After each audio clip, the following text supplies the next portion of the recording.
तो इस वीडियो में हम बात करेंगे जो मणिपुर का क्राइसिस चल रहा है वो 2 महीने हो चुके हैं और अभी भी वो कैसे मतलब क्यों चालू है, तो उसका रीजन क्या, उसके बारे में बात करेंगे।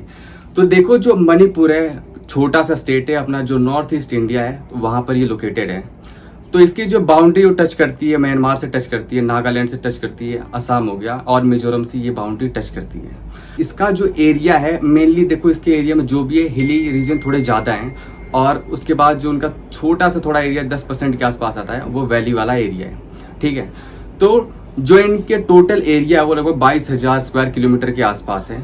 तो आज़ादी से पहले जो अभी हम देख रहे हैं मणिपुर, जो कि अभी हमारे इंडिया का पार्ट है, लेकिन ऐसा नहीं था कि आज़ादी से पहले भी ऐसा ही था।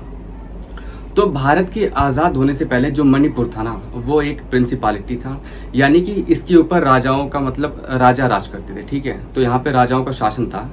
लेकिन जब ब्रिटिशर्स आ गए थे तो 1891 में इन्होंने क्या करा, तो जो ये मणिपुर है इसको अपने अंडर ले लिया था इन्होंने और उसे एक प्रिंसिपालिटी बना दी थी। उन्हें कहा गया था कि चलो ठीक है, आप जैसे काम कर रहे हो बिल्कुल वैसे ही करना, बस आप हमारे अंडर रहोगे। लेकिन ब्रिटिशर ने एक चाल चली कि फिर वहां पे अपनी जो क्रिश्चियन मशीनरी है उसे मतलब कि फैलाना स्टार्ट करा। अब जो ये क्रिश्चियन मशीनरी क्या करती थी ना कि मतलब देखो, अब वहां पे जो कई सारे लोग रहते थे तो उनकी थोड़ी मदद कर देते थे, दवाएं दे देते थे, या जिस तरह से मतलब एक तरह से लुभाया जा सके लोगों को वैसा काम करते थे ताकि वो जो क्रिश्चियन होते हैं उस मतलब क्रिश्चियनिटी को अपना लें। तो जो कुकी ट्राइब है इस टाइम पे मणिपुर के अंदर, तो ये वही ट्राइब थी जिससे इन्होंने मतलब कि जो क्रिश्चियनिटी के अंदर मतलब कि कन्वर्ट करा था। अब साल जब 1947 आता है, तो 1947 जब आता है तो जैसा कि आप जानते हो कि जो हमारा जो भारत देश था वो मतलब कि कई सारे हिस्सों में मतलब कि काफी बिखरा हुआ था, बटा हुआ था, बहुत सारे राजा रजवाड़े थे, प्रिंसिपालिटीज में बटा हुआ था। तो अपना जो मणिपुर जो है वो भी बिल्कुल मतलब कि वही था। तो इसके पास 2 ऑप्शन थे, या तो ये पाकिस्तान में शामिल हो जाए या तो ये इंडिया में शामिल हो जाए। अगर उसकी मर्जी हो तो चाहिए एक सॉवरेन कंट्री भी रह सकता है। लेकिन देखो, मैं जो मणिपुर है काफी ज्यादा छोटा भी था और अगर हम देखिए पाकिस्तान में तो खैर ये शामिल हो नहीं सकता था क्योंकि जो इसका डिस्टेंस है उससे काफी ज्यादा दूर था। तो अब ये क्या करते हैं 1948 में भी क्या करते हैं, सोचते हैं कि अपना एक मतलब कि एक खुद का एक इलेक्शन करवा लेते हैं। ठीक है, और वहां पे कॉन्स्टिट्यूशनल मोनार्की लेके आते हैं। इसका मतलब ये था ना कि अब ये मतलब कि जो वहां के जो लोग रहेंगे ना वो वोट करेंगे और अपना एक मतलब कि राजा को चुनेंगे, उसका मतलब कि ये था। लेकिन 1949 का समय आया ना, तो अब देखो क्योंकि अब मणिपुर है अपने जो हमारा नॉर्थ ईस्ट इंडिया है, अब उसी के अंदर ही लोकेटेड, अगर मान लो कुछ होता है तो भाई उसका सीधा इम्पैक्ट अपने इंडिया के ऊपर भी पड़ेगा। तो सिक्योरिटी इश्यूज हो सकते हैं, जिसकी वजह से मतलब क्या करा सरदार वल्लभ भाई पटेल ने मतलब किया उस टाइम पे जो अपनी इंडियन गवर्नमेंट थी मणिपुर के ऊपर इसने काफी ज्यादा प्रेशर करा। तो प्रेशर करा कि आप हमारे अंदर मतलब कि इंडिया में शामिल हो जाओ, तो मणिपुर अपने इंडिया के अंदर शामिल हुआ। ठीक है, अब देखो कई सारे जैसे कि नागालैंड हो गया या और भी जो ट्राइब्स थी, अब उन्होंने सोचा कि अब इंडियन गवर्नमेंट ने इसके ऊपर काफी ज्यादा मतलब प्रेशर करा या मतलब कि दबाव डालने की वजह वैसे अपनी में मिला लिया, तो उसकी वजह से क्या हुआ ना, कई सारे जो उग्रवादी ग्रुप होते हैं बन गए। ठीक है, अब उन्हीं में से एक था जैसे कि मणिपुर के अंदर अगर आप देखो तो पीपल्स लिबरेशन आर्मी हो गया, पीपल्स लिबरेशन पार्टी है, कम्युनिस्ट पार्टी, ऐसी मतलब चीजें बनी।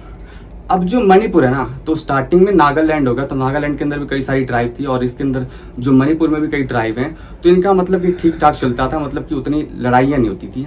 लेकिन बाद में देखो, जो अगर हम नागालैंड को देखें ना, तो नागालैंड के अंदर काफी ज्यादा ट्राइब रहती हैं।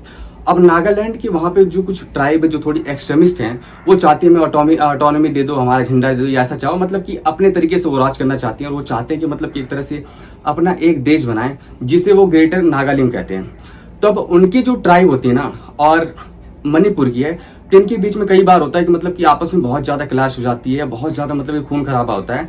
तो इसकी वजह से देखो मणिपुर के अंदर या नॉर्थ ईस्ट में कई बार आपसफा लगता है।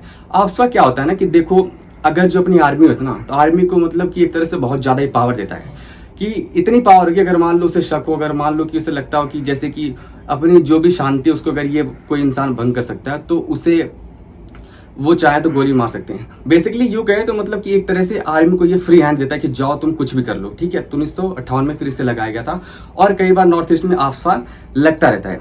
अब अगर हम मणिपुर को देखिए तो मणिपुर के अंदर क्या पंगा है, तो देखो जो मणिपुर का जो एरिया है, जैसा कि मैंने बताया हिली एरिया ना काफी ज्यादा है। टोटल पॉपुलेशन इनकी कितनी, लगभग 30 से 32 लाख के आसपास की पॉपुलेशन इनकी टोटल।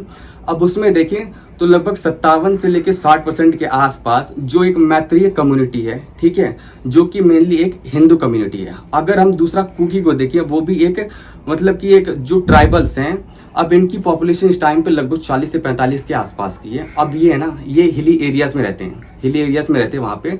लेकिन अगर ये चाहे ना, हिली एरियाज के अलावा अगर जो वैली का साइड है, वैली का साइड बेसिकली क्या है ना कि एक प्लेन एरिया जहाँ पे लोग मतलब रहते हैं। अब जो वैली का एरिया है ना, उसका देखो एरिया उतना ज़्यादा नहीं है, वो लगभग 10% के आसपास है। लेकिन जो हिली एरिया है वो लगभग 90% है। तो 90% के अंदर लगभग मतलब कि 50% के आसपास लोग रह रहे हैं। और जबकि उसे देख ले हम, जहाँ 10% का एरिया है, तो वहाँ पे जो मैत्री कम्युनिटी वहाँ पे वो रह रही है। तो मई का जब महीना आता है तो जो अपनी वहाँ की मणिपुर की हाई कोर्ट होती है, वो कहती है कि सेंटर को ये मतलब कि एक तरह से रिकमेंडेशन देती है कि आप चाहो तो जो एसटी कम्युनिटी का स्टेटस आप दे सकते हो। तो इसका मतलब ये था ना कि अब इसके पास भी मतलब कि देखो जो रिजर्वेशन की जो कई सारी चीज़ें मतलब बेनिफिट मिलते हैं वो भी उसको मिल सकती हैं। अब कुकी को ये दिक्कत है कि मान लो कि वैसे भी इस टाइम पे काफ़ी ज़्यादा मेजॉरिटी में है, जो अगर हम मैत्रेय को देखो वो मेजॉरिटी में है, क्योंकि देखो अब इनकी पॉपुलेशन ज़्यादा है। अगर पॉपुलेशन ज़्यादा है तो इनके पास जो असेंबली है वहाँ पर लगभग टोटल 60 सीटों के आसपास है, तो उनकी सीटें लगभग 40 के आसपास हैं। तो वैसे ही मतलब उनको काफ़ी ज़्यादा फायदा है। को लेकर मैत्रेय के बीच में और कोकी के बीच में मतलब काफ़ी ज़्यादा इसी के बीच में ये लड़ाई हो रही है, इसमें काफ़ी ज़्यादा खून खराब हुआ। तो इसको देखते हुए मतलब उस टाइम पे सरकार ने मतलब कि आर्मी उतारी ताकि उसे मतलब रोका जाए। लेकिन देखो अभी सरकार मतलब कि ढंग से अगर वो बातचीत करके बैठे, ताकि बातचीत करे ताकि इस मामले को निपटाया जा सके। क्योंकि देखो अभी भी देखें तो वहाँ पे अभी भी ये चीज़ें चल रही हैं, अभी पूरी तरह से ये खत्म नहीं हुई हैं। तो इस वीडियो में बस इतना ही, धन्यवाद।